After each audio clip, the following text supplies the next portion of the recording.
Welcome student, I wish you will be fine. Online classes में आपका स्वागत है। आज हम 9th क्लास की न्यू यूनिट शुरू करने जा रहे हैं। बेटे नई यूनिट, नया चैप्टर जिसका नाम है एटम्स एंड मॉलिक्यूल। आज का हमारा टॉपिक है डाल्टन एटॉमिक थ्योरी क्या होती है, उसके मेन पॉइंट्स क्या होते हैं और उसकी लिमिटेशन क्या होती हैं। आज का टॉपिक हम स्टार्ट करते हैं। मेन पॉइंट्स को ही एजम्पशन बोलते हैं। मेन एजम्पशन, पॉइंट को ही पोस्टुलेट बोलते हैं। मेन पोस्टुलेट,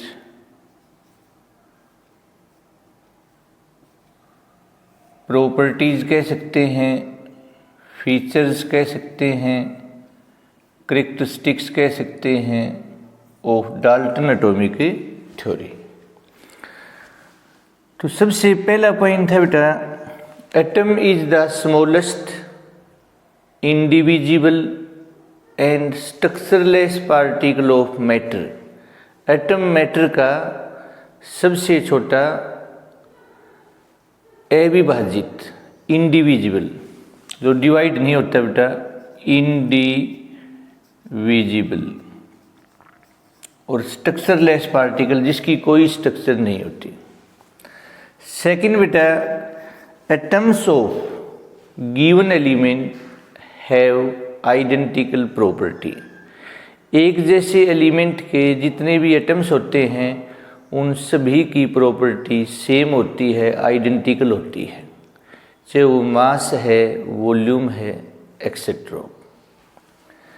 अगला पॉइंट बेटा, atoms of different elements have different property.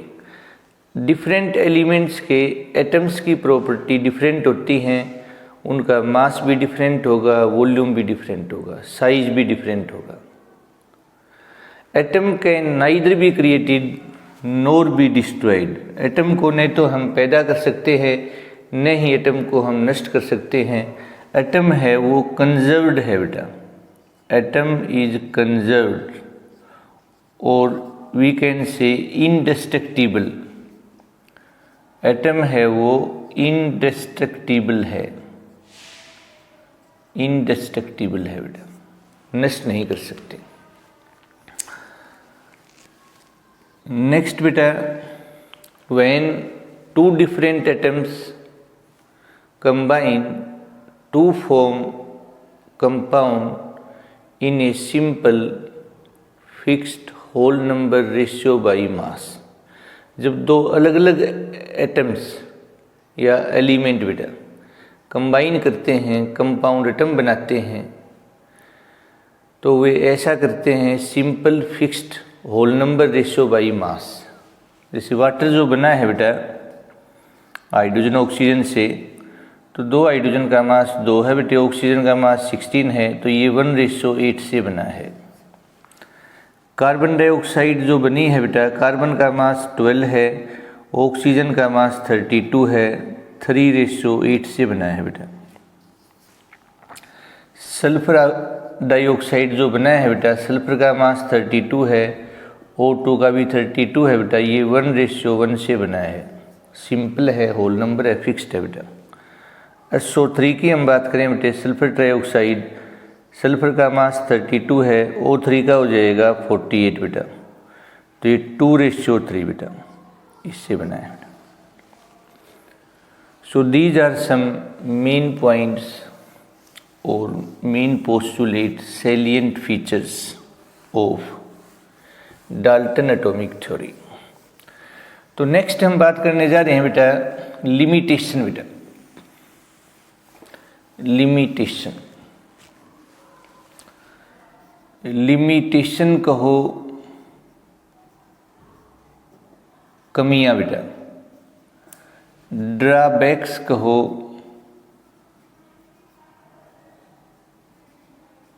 Short Cummings कहो,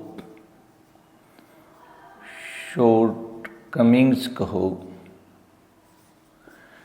डीमेरिट्स कहो,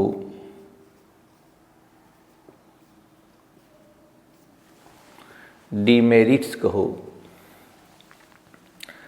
डिसएडवांटेजेस कहो,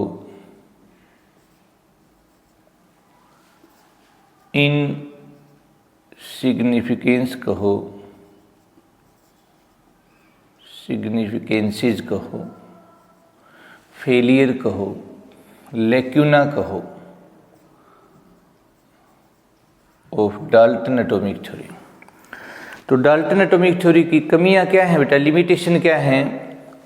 पहला पॉइंट बेटा, डाल्टन ने कहा था कि एटम इंडिविजिबल है, एटम होता है divisible, atom is divisible.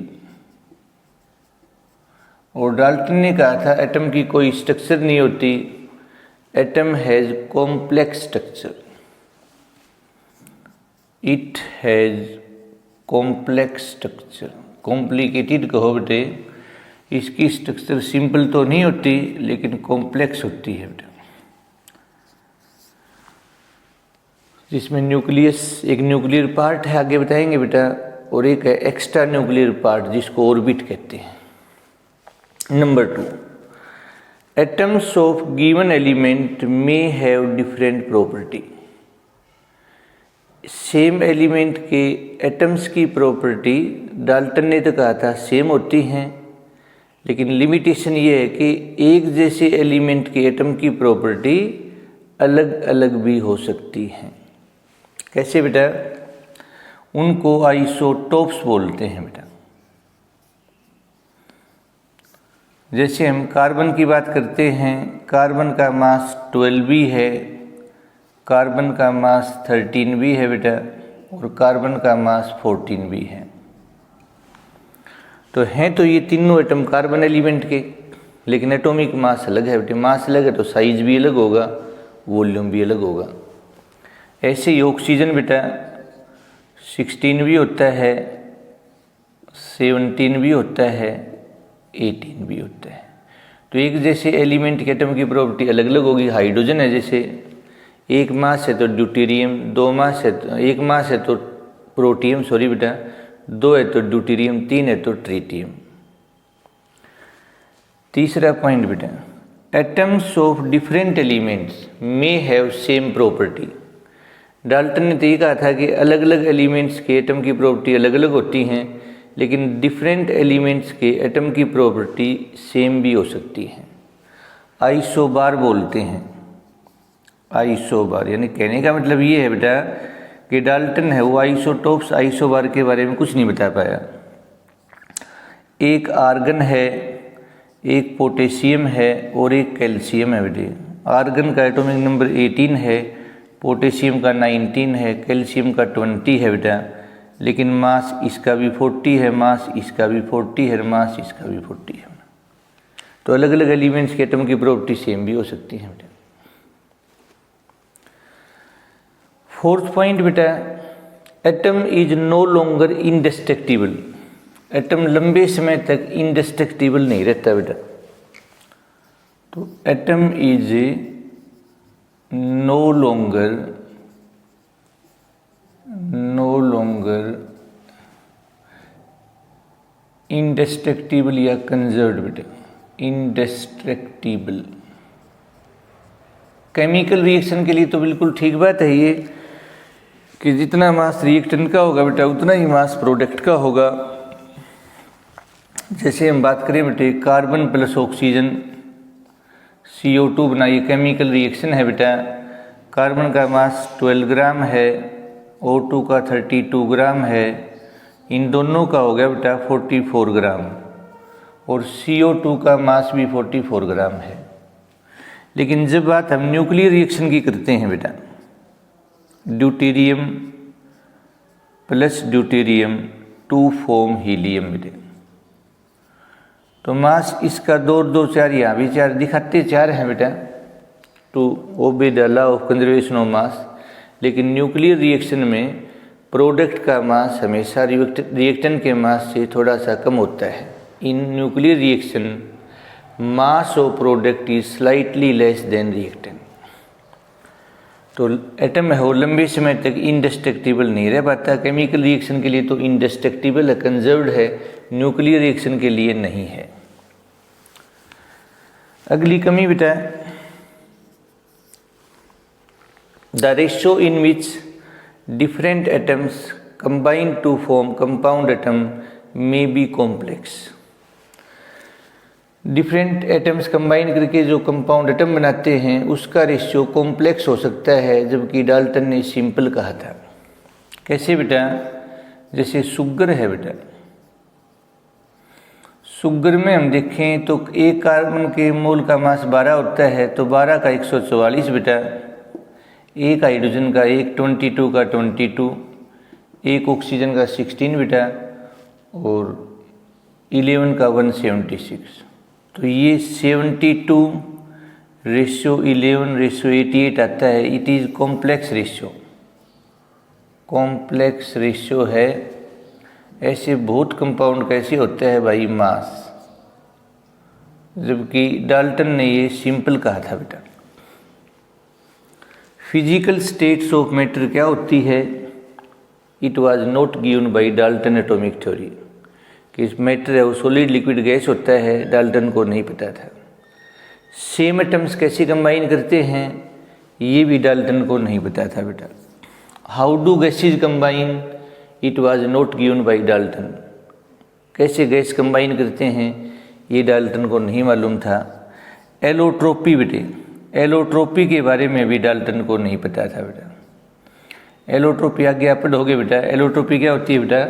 The process of existence of an element in more than one different physical state. एक एलिमेंट का एक से ज़्यादा अलग अलग फिजिकल स्टेट में पाया जाना एलोट्रोपी कहलाता है, और इन डिफरेंट फिजिकल स्टेट को एलोट्रोप्स कहते हैं, एलोट्रोपिक फॉर्म्स कहते हैं, एलोट्रोपिक मॉडिफिकेशन कहते हैं। जैसे कार्बन है बेटा, कार्बन डायमंड भी कार्बन है, ग्रेफाइट भी कार्बन है, फुल रेन भी कार्बन है। अब डायमंड कितना हार्ड है कार्बन ही, और ग्रेफाइट सॉफ्ट है, वो भी कार्बन है। तो उम्मीद है बेटे आप बच्चों को आज का टॉपिक डाल्टन एटॉमिक थ्योरी, उसके main points, main assumption, main postulates, main features और उसकी लिमिटेशन कहो, ड्रॉबैक्स कहो, लेक्यूना कहो, शॉर्टकमिंग्स कहो, डीमेरिट्स कहो, डिसएडवांटेजेस कहो, इनसिग्निफिकेंस कहो, फेलियर कहो, फॉल्टी पॉइंट्स कहो, FAULTY, डिफेक्ट्स कहो, इम्परफेक्शन कहो, समझ आया होगा। तो आप बच्चों को बार बार एक ही बात कही जाती है कि जब टीचर क्लास में पढ़ाता है आपको ध्यान से सुनना है, समझना है, कोई भी डाउट है तो पूछना है, फिर आपको उसको रिवाइज करना है, लर्न करना है, रफ नोटबुक में लिख के देखना है, फिर मनन करना है। ऐसा करने से आपका उस टॉपिक के ऊपर पेटेंट हो जाएगा, पूरा अधिकार हो जाएगा। आपको लाइफ में फिर न तो उस टॉपिक में दिक्कत आएगी, न और किसी दूसरे टॉपिक में दिक्कत आएगी। तो उम्मीद है बेटे आप बच्चों को आज का लेक्चर समझ आया होगा। Thanks for your kind attention. Have a nice day.